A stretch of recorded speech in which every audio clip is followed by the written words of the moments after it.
I spent the majority of my time watching this game, quote unquote. Not actually watching, I was mostly just trying to figure out my hut team. If you saw the pregame stream, we pulled some very good hut cards, and because I have some new hut cards, it messes up with the entire plan I had of the team, but it's a good thing because there are so many other players that are good, that are on the lineup, but it messes up with the synergies, and I really need to formulate a plan as to how I wanted to go about it, and I used the majority of my time watching the game, trying to figure that out. But, with that being said, I did catch a very good portion of just what happened, how people were playing, and what actually ended up going down, because the Vancouver Canucks end up losing to the Edmonton Oilers. It's a 5-2 decision in a game where it was really mostly decided via the special teams.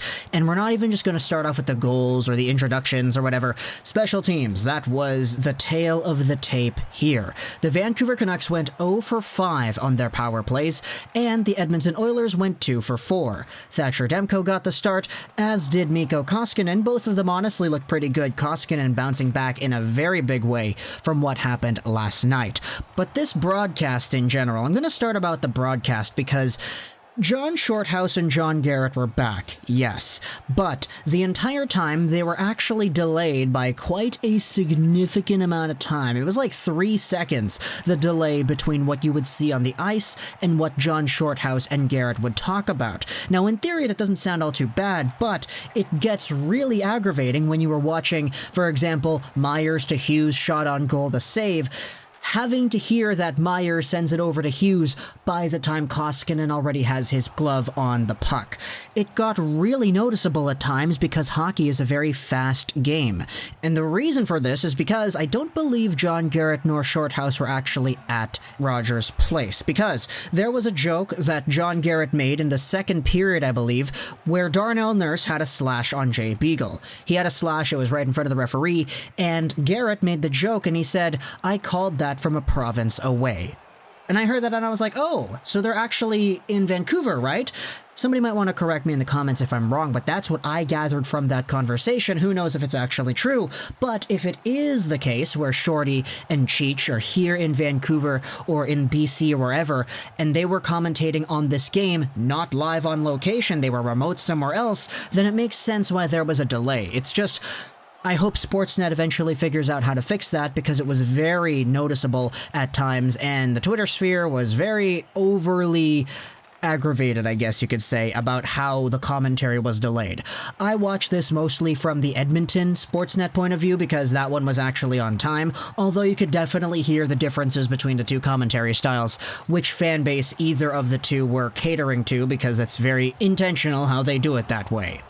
But the Vancouver Canucks end up losing this one off of a performance that I honestly thought was pretty honest. I'm going to use that word honest. It was an honest performance by the Canucks because they did have chances. They had a whole bunch of opportunities. Elias Pettersson had some very good looks. Nils Hoglander tried his magic once in a while, trying to get some really nice tight angle goals or whatever. We had some goals ourselves, 2 goals from Tyler Motte and Nate Schmidt respectively. And there was a good part of this game when it was 1-0, 2-0 even, where it really did feel competitive.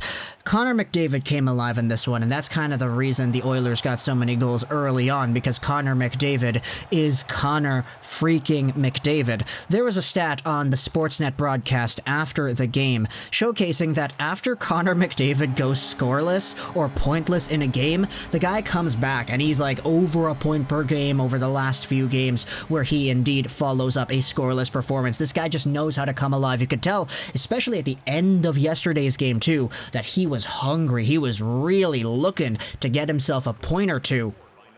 But no, he ends up with 4 points here tonight against the Vancouver Canucks, the same team that shut him out last night. Leon Draisaitl also has 4 points on the night as well. Connor McDavid with the hat trick, of course. He's the guy who pretty much gets everything rolling, because the first goal of the game, Ryan Nugent-Hopkins, is assisted by Draisaitl and McDavid on the power play. The second goal of the period, which I want to talk about a little bit more, Connor McDavid from Draisaitl and Yamamoto off of the draw with like 1 second left on the clock in the first period, and this one was so intense because you could see exactly what Connor McDavid wanted to do. Immediately after the faceoff is won by Edmonton, McDavid squeaks over, slithers his way by Nate Schmidt, and finds himself at the front of the Canucks net. The shot comes in, the rebound is right where McDavid expects the puck to be, and he buries it with a second to go. You know exactly that was the smarts of the best player in the world coming out to play right there. He saw it. He knew what he wanted to do. He knew where the puck was going to end up, and he predicted it perfectly. So it's 2-0 at the end of the first period. The Vancouver Canucks get things off hot in the second period with a Nate Schmidt bomb. He slaps it right down 5-hole. It's in and out quickly, as fast as you can get an In-N-Out burger from In-N-Out in LA, and I'm joking because you can't really get them quickly. The lineup is always very long. But Nate Schmidt gets his first goal as a Vancouver Canuck, assisted by Alex Edler. It's 2-1 for a brief moment, and we're like, okay, we have hope. The Vancouver Canucks have an opportunity to maybe bounce back, and then all of a sudden, okay, it's a power play, and okay, Connor McDavid. Oh my goodness. Connor McDavid in this one just showed off why he's Connor McDavid, and it's the same old Morgan Rielly in Toronto play where he picks the puck up, cuts very hard into the middle, and he takes a shot and it's in. Yeah, Connor McDavid just completely deked the pants off of Alex Edler. Edler is not the guy that you want to have in that position because Connor McDavid is fast, Edler is not fast, but at the same time, have 99% of the defensemen out there against Connor McDavid, and yeah, it's not going to look well for the defending team. That goal assisted by Barrie and Draisaitl, and then eventually the Vancouver Canucks bounce back 2 minutes later. It's Hughes who finds Hamonic, who slaps it down intentionally wide, and Tyler Motte is there on the doorstep to tip it right by Koskinen. Beautiful play right there. It's 3-2, and the Canucks fans have hope, but then Connor McDavid takes it away again, scoring himself his third of the night. Draisaitl gets a 5th assist on the season. Nugent-Hopkins gets an assist there too. It's a nice shot. It's saved. Demko lets up the rebound and is right in front. Not really anything you can do there, but hey, it happened. And then Nils Hoglander in the third period coughs it up. It leads to the Yamamoto takeaway, which ends up on the stick of Nugent-Hopkins, which makes it 5-3. You could see afterwards Nils Hoglander going to the bench and he's all sad, etc. And then you can see Elias Pettersson over there kind of pulling him up, tapping him on the face, saying, hey, chin up, buddy. Chin up, and Hamonic was there too, giving him some head pats. So even when the Vancouver Canucks are losing, you can still see the composure and the level of maturity displayed by the guys who have been here for a while, like Hamonic. He's been in the league forever, and Pettersson was here for a while too, treating the guys who are a little bit newer to some experience and saying, hey man, it happens, the NHL's like that, sometimes you'll have some bad moments.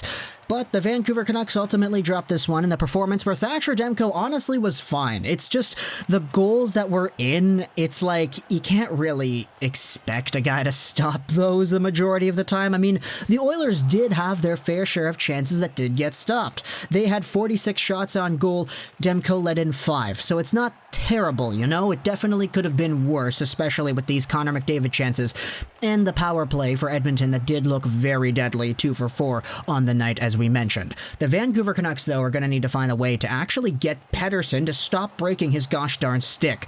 I don't want to make it seem like that's the reason they lost, but it certainly was a big part as to why they were 0 for freaking 5 on the man advantage. Bro, these Pettersson shots out there, mega unlucky. The one shot he did end up getting on, that was great. It was off the bar and out. Yeah, that's unlucky too.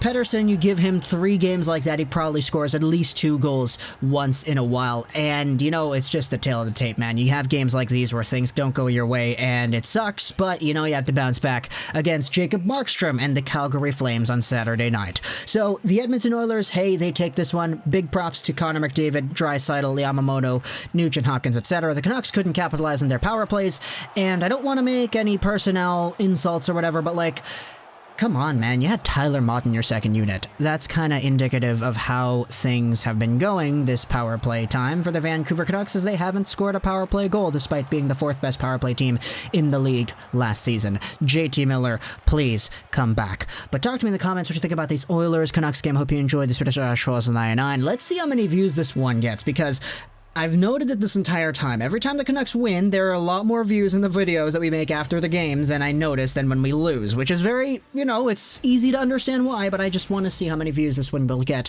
because the last one had 5,000 in the matter of about 24 hours. So, talk to me in the comments if you enjoyed this video. And Bye.